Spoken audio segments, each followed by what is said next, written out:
Nagsimula ang pelikula sa isang babaeng buntis na manganganak na, siya ay natumba at naitumba niya din ang isang gasira.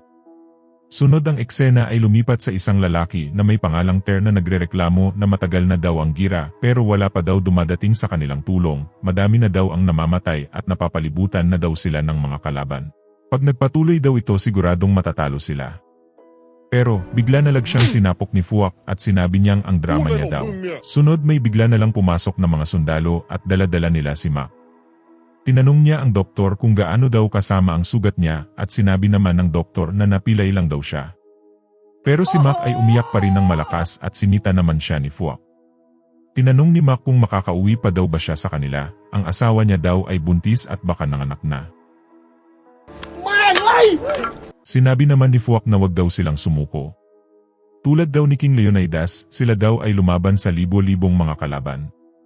Pero sinabi naman ni Ter sa kanya na pero sila daw lahat ay patay pa din sa huli. Sa huli kinumpara niya na lang ang sarili nila sa The Last Samurai at silang lahat ay nilakasan ng loob. Mamaya sila ay lumusob na sa mga kalaban pero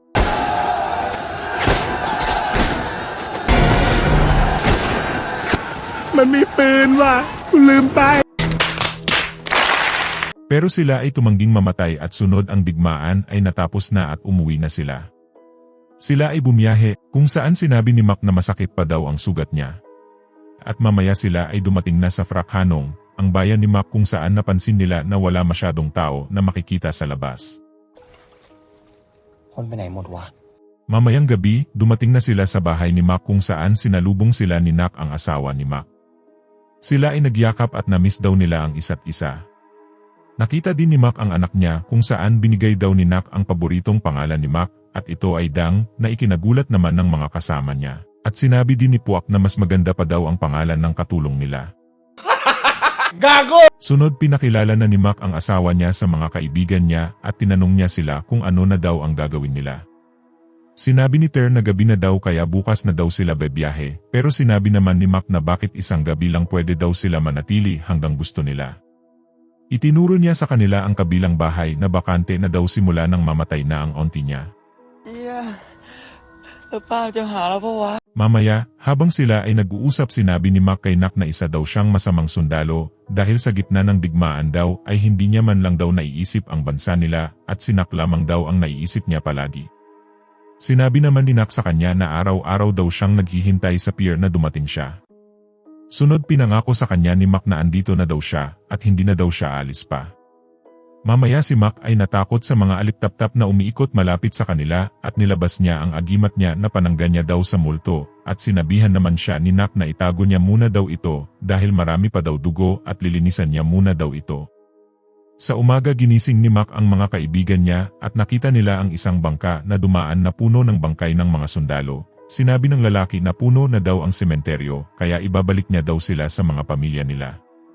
Mamaya, sila ay sumakay ng bangka kung saan kinawayan ni Shin si Nak na nakita niya sa bintana ng bahay nila pero ito ay hindi sumagot sa kanya at mamaya si Nak ay bigla na lang naglaho. Pumunta ang magkakaibigan sa palengke kung saan bibili sana si Mac sa isang babae pero nang makita siya nito ay bigla na lang itong tumakbo. Sunod pumunta naman si Mac sa isang lalaki para bumili ng isda pero tumakbo rin ito nang makita siya. Sunod pumunta naman si Mac sa tindahan ng alak.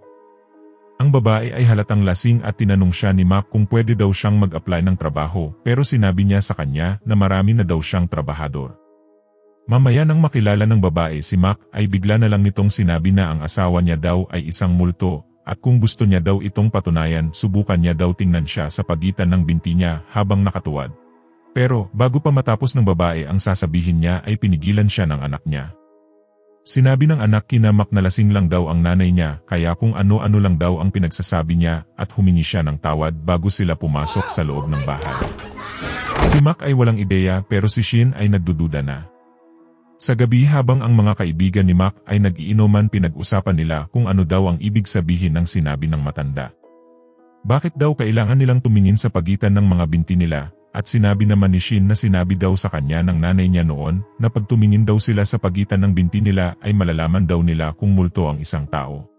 Sinabi naman ni Ter na, so sa palagay mo multo si Nak? Si Shin ay tumango pero sila ay nagtawanan. Sinabi nila na lasing lang daw ang matanda kaya sinabi niya ang mga yon. Mamaya inutusan nila si Shin na kumuha pa daw ng alak kung saan sinabi niya na bakit daw siya. Pero siya ay sumunod pa din at mamaya siya ay pumunta sa bahay nila Mac. Umakyat siya sa hagdanan at nabali niya ang isa sa mga kahoy nito, pero siya ay nagpatuloy habang tinatawag si Mac at kinakabahan. Sunod nakita niya si Nak na nakaupo sa loob at tinanong niya siya kung nasaan daw si Mac. Nak, Macอยู่ปะจ๊ะ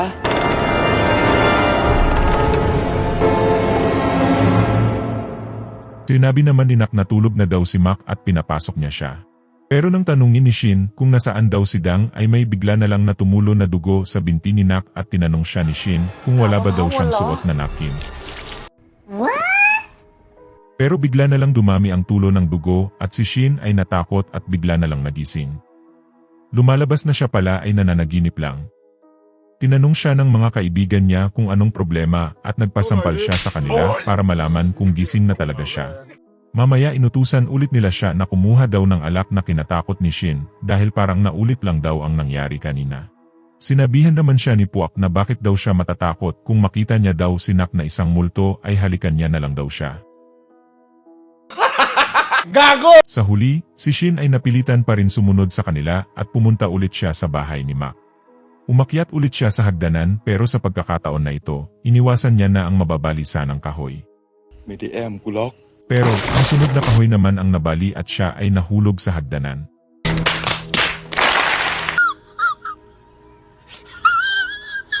Siya ay umakyat ulit at nakita niya ang bahay ni Mac na makalat at parang matagal ng abandonado. Siya ay nagpatuloy pero nakita niya ang duya ng bata na gumalaw at agad siyang umalis, pero may bigla na lang nahulog na isang prutas sa likod niya. Nang umikot siya, nakita niya ang isang kamay na dumampot nito at agad siyang tumakbo. Samantala, ang iba naman ay lasing na at sumasayaw nang dumating si Shin. Tinanong nila siya kung anong problema at sinabi niya naman na si Nak daw ay isa talagang multo. Sinabi ng mga kasama niya na lasing lang daw siya pero sinabi niya na pumunta daw siya sa bahay ni Mac pero ang bahay daw nila ay makalat at parang matagal ng abandonado. Sinabi naman ni Ter na baka tinamad lang daw si Nak maglinis. Sinabi din ni Shin na ang duyan din daw ng bata ay gumagalaw ng mag-isa. Pero sinabi naman ni Ai na baka daw malakas lang ang hangin at nai-imagine niya lang daw ito. Sinabi naman ni Shin na hindi daw at nakita niya din daw si Nak na humaba ang kamay niya para kunin ang prutas sa lupa. Pero sinabi naman ni Ter na baka mahaba lang daw talaga ang isa sa mga kamay ni Nak. Okay. Lasing lang daw siya at naiisip niya lang daw ang mga bagay-bagay. Sa umaga, inayos ni Mac ang hagdan at nagpatulong siya sa mga kaibigan niya. Inutusan niya si Ter na kumuha ng palakol sa bahay, at nang umakyat siya nakita niya ang bahay na makalat at naisip niya agad ang sinabi ni Shin kagabi. Nakita niya si Nak at naisipan niyang gawin ang sinabi ng matanda at ng nanay ni Shin pero, imbes sa sariling mga binti niya, tumingin siya sa pagitan ng mga binti ni Nak.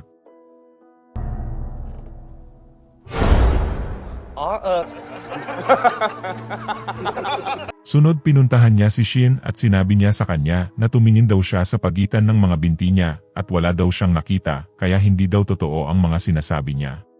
Sinabi naman ni Shin na pero sigurado daw siya. Sunod pumunta si Ter sa gubat para magbawas at nakita niya ang isang kalansay na may singsing, siya ay agad na tumakbo pabalik at nasagi niya ang isang bahay ng bubuyog. Tinanong nila siya kung ano daw ang nangyari sa mukha niya at sinabi niya naman na may nakita daw siyang isang bangkay pero hindi nila maintindihan ang sinasabi niya. Nakita niya din si Nak at nakita niya ang singsing sa daliri niya. Sinabi niya na si Nak daw ay isang ang multo pero hindi pa rin talaga nila siya maintindihan. Agad siyang kumuha ng papel at isinulat niya ang sasabihin niya at nabasa naman ito ng mga kaibigan niya.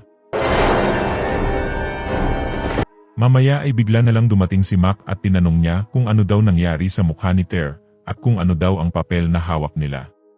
Sinabi ni Ter na nakagat daw siya ng bubuyog at agad namang tinago ni Puak ang papel. Pero si Mac ay lumapit at gusto niya daw tingnan ang papel, pinasa ito ni Puak sa iba at sinabi niyang ano daw na papel wala daw siyang hawak. Sunod pinasa pa sa nila ang papel hanggang mapunta ito kay Ter at tinanong siya ni Mac na gusto niya daw makita ang papel. Naagaw ito ni Mac at nabasa niya ang nakasulat dito. Kinuha ulit ni Ter ang papel at sinabi nila na umuulan na daw, kailangan na daw nilang umuwi dahil may sinampay pa daw sila.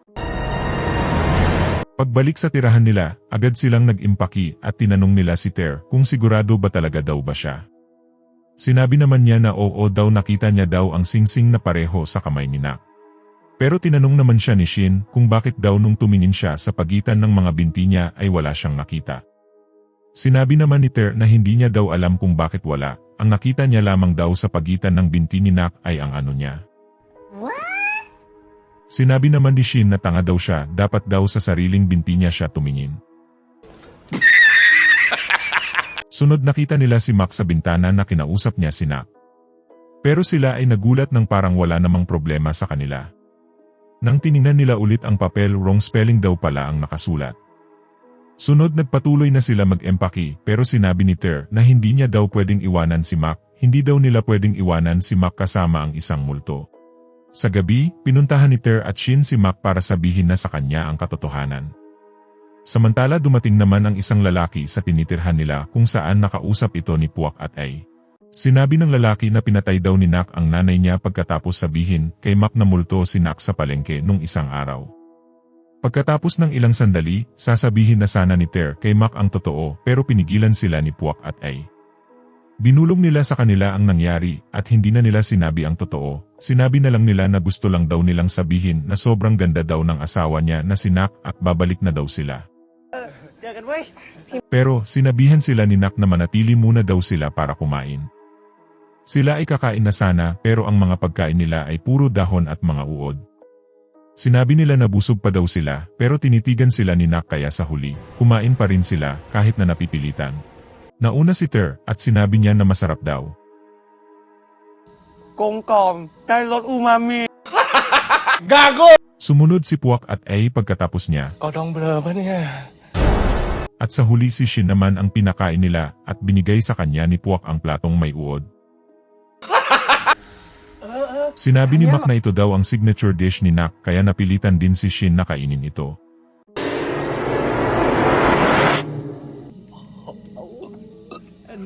Tinanong siya ni Mac kung ano daw ang lasa at sinabi niya namang Umami ah. Sunod tinanong ni Mac kung gusto daw nilang hawakan si Dang. Itinuro ulit ni Puak si Shin dahil mahilig daw siya sa bata. Kinuha ni Mac ang bata at binigay niya ito kay Shin. Sinabihan niya din si Shin na halikan ang bata.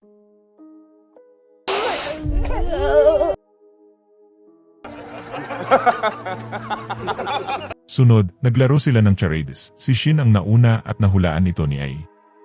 Si Ter ang sumunod, umakting siya na parang lumilipad at nangangagat. Pero nang matagal nila itong mahulaan, itinuro niya si Nak at sinabi naman ng mga kaibigan niya na multo daw, tama daw sila pero lahat sila ay nabigla sa sinabi nila. Sa huli binawi nila ang sagot at mali daw, si Shin ay nagreklamo pero pinigilan siya nila. Tinanong ni Mac kung ano daw ang sagot pero bigla na lang kinain ni Ter ang papel na may sagot. Tinanong siya ni Mac kung ano daw ang ginagawa niya at sinabi naman ni Ter na nagugutom pa daw kasi siya. Sunod sinabi nila na may sinasaing daw pala sila na kanin sa kanila at kailangan na daw nilang umalis kasi baka daw masunog ito. Pinigilan sila ni Nak pero nagpatuloy pa rin sila. Sunod pinuntahan sila ni Mac at sinabi niya sa kanila na hindi daw patay ang asawa niya. Nagsisinungaling lang daw ang mga tao sa bayan nila. Sa huli umalis na lang din siya at sinabi niyang wala siyang kaibigan tulad nila habang sinabi naman ni Ter na kailangan daw nilang gumawa ng paraan para maniwala si Mac. Pagbalik ni Mac sa bahay nila kinausap niya si Nak at sinabi niyang pinagalitan niya na daw ang mga kaibigan niya at hindi daw siya naniniwala na isa siyang multo. Mamaya, nag-date sila sa park, pumasok sila sa isang haunted house habang sinusundan naman sila ng mga kaibigan niya kung saan sinabi ni Ter na may dala daw siyang holy rice na pwede pang laban kay Nak na binigay daw sa kanya ng isang monghe. Sa loob, imbes na matakot sila, ay ang mga aswang pa ang natakot kay Nak. Habang sila ay patuloy sa paglalakad ay bigla na lang dinukot ni Puak si Mac. Tinali nila siya at binuhat nila palabas pero ang pinto ay sarado. Pagkatapos ng ilang sandali napansin na ni Nak na wala si Mac kaya hinanap niya sila. At para hindi sila mahanap, sila ay nagkunyaring mga aswang. Hindi naman sila nakilala ni Nak at nagpatuloy na sila pagkaalis niya. Pero mamaya nakita pa rin sila ni Nak at agad silang tumakbo. Pumunta sila sa gubat at tinanggal na nila ang tali ni Mac kung saan sinabi naman niya sa kanila na hindi daw patay ang asawa niya at bigla na lang umalis. Hinanap ng apat si Mac at nakita niya siyang duguan. Sinabi ni Ai na matagal na daw ang sugat ni Mac sa digmaan pero bakit hindi pa daw ito gumagaling. Bigla naman naisip ni Ter at ni Shin na baka daw si Mac ang multo kaya tinapunan nila siya ng holy rice at nang nasaktan si Mac ay agad silang tumakbo. Mamaya, ang apat ay huminto at sinabi nila na sigurado na daw sila na si Mac ang multo at si Nak naman ang buhay kaya napagdesisyonan nilang iligtas si Nak kay Mac. Sunod pumunta sila sa bahay ni Mac at hinanap nila si Nak. Humingi sila ng tawad sa kanya at ngayon daw ay hindi na sila nagdududa na buhay siya. Pinatawad naman sila ni Nak pero si Shin ay hindi pa rin kumbinsido. Tinanong niya kung paano naman daw ang mga dahon at uod na kinain nila at sinabi naman ni Puak na vegetarian lang daw talaga si Nak at puro organic lang kinakain niya kaya maganda ang kutis niya. Sunod hinanap ni Nak si Mac at sinabi naman nila sa kanya na pinapasundo daw siya ni Mac sa kanila. Sumakay sila sa bangka at nagbaybay sa ilog pero ang bangka ay lumulubog na dahil sa sobrang bigat. Tinapon nila lahat ng gamit nila na hindi kailangan pero ang bangka ay patuloy pa rin sa paglubog. Tinanong din ni Puak si Nak kung kailangan pa daw si Dang. Gago! Sa huli tinapon na nila lahat ng sagwan nila at ang bangka ay huminto na sa paglubog. Pero ngayon, hindi na sila makaalis sa gitna ng ilog at ang sagwan ay malayo na. Sunod bigla na lang dumating si Mac na kinatakot ng lahat. Lumapit sa kanila si Mac at sinabihan nila siya na lumayo dahil multo na daw siya. Pero bigla na lang nalunod si Mac at niligtas siya nila. Tinanong ni Mac kung bakit daw tumatakbo sila sa kanila at sinabi naman ni Ter na akala daw nila ay isa siyang multo. Tinanong niya din kung bakit daw nasaktan si Mac sa holy rice at sinabi niya naman na tumama daw kasi ito sa sugat niya. Mamaya, ang bangka ay nagsimula ulit lumubog at tinanong ulit ni Puak si Nak kung kailangan pa daw si Dang. Gago! Sunog nagsagwan silang mabilis gamit ang mga kamay nila para makaalis sa ilog. Pero, bigla na lang naisip ni Ter na kung tao daw si Nak at tao din si Mac, sino ngayon ang multo? Ang lahat ay tumahimik at nag-isip, at bigla na lang nahulog sa bulsa ni Ai ang isang singsing kaya agad siyang sinipa ni Ter, at agad din silang nagsagwan para makaalis, pero ang bangka ay hindi pa rin gumagalaw. Sunod inabot sa kanila ni Nak ang isang sagwan. Kinuha nila ito at magsisimula na sanang magsagwan si Ter pero bigla niyang naisip kung paano daw nakuha ni Nak ang sagwan sa malayo. Kaya, tumuwad siya para tingnan si Nak at nakita niyang ang multo siya at bigla namang humaba ang mga kamay ni Nak para hawakan si Mac. Ang lahat ay nagsitalunan at lumangoy sa ilog papunta sa pampang. Pero si Shin ay naiwan sa bangka at sinabi niyang hindi daw siya marunong lumangoy. Pero nang hawakan siya ni Nak ay agad din siyang lumangoy ng mabilis na ikinagulat ng mga kasama niya habang si Mac ay tulala pa rin kay Nak kaya pinupok siya ni Puak at binuhat na lang nila siya palayo. Pumunta sila sa isang templo at kasama nila ang isang monghe habang si Mac naman ay wala pa ring malay. Sinabi sa kanila ng monghe na kahit ano daw mangyari ay wag daw silang lalabas sa mga may basbas na sinulid. At mamaya si Nak ay dumating na at si Mac ay nagising na din. Sinabi ni Nak na makinig daw sa kanya si Mac pero pinigilan siya nila. Sinabi ng monghe na iabot daw sa kanya ang holy water at sinabuyan niya si Nak nito pero nakailang kuha pa lang ang monghe ay natapon na agad nila ito. Sinabi ng monghe na okay lang daw ito at sinabihan niya si Shin na ibigay sa kanya ang holy rice. Pero pinakain na pala ito ni Shin sa mga ibon kaya sinipa siya ni Puak sa inis niya. Sinabi ng monghe na okay lang din daw ito hanggat nasa loob daw sila ng mga sinulid ay ligtas sila. Pero sa pamimiglas ni Mac ay nasipa niya ang monghe sa labas ng sinulid.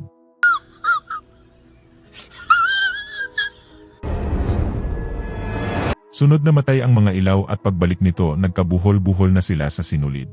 At tumakas na din ang monghe. Lumapit sa kanila si Nak kaya tumakbo sila sa kabila pintuan pero nasalubong din nila si Ai kaya bumalik sila sa loob. At dahil basa pa daw si Puak sa holy water ay tinulak nila siya kay Ai. Pero sinabi sa kanila ni Ai na hindi daw siya isang multo at kailangan niya lang daw ng pera kaya kinuha niya ang singsing sa bangkay na sinabi ni Ter. Si Nak ay nagpatuloy pa rin sa paglapit sa kanila kaya sila ay tumakbo pero ang lahat ng mga pinto at bintana ay hindi nila mabuksan. Si Nak ay biglang nawala at nakita nila siya sa taas. Sinabi ni Puak kay Nak na wag niya daw silang saktan at sinabi naman ni Nak na bakit daw sila humahadlang sa pagmamahalan nila ni Mac.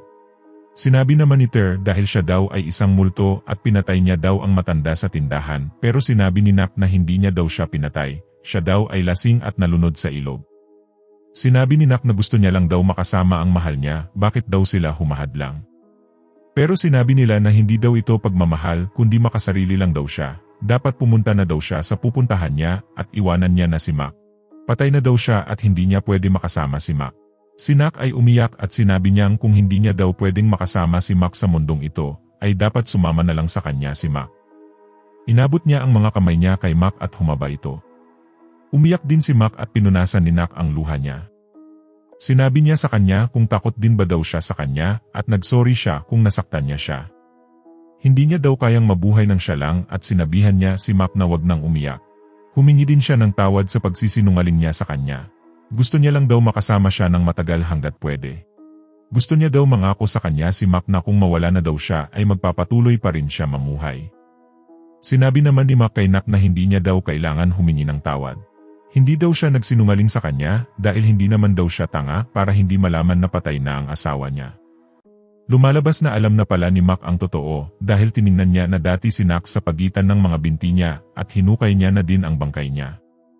At kahit alam niya na dahon at uod ang mga pagkain nila ay kinakain niya pa rin ito dahil sa pagmamahal niya.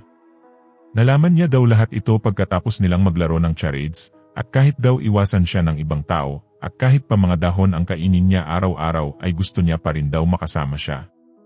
Nagpasalamat sa kanya si Nak pero ito daw ay imposible.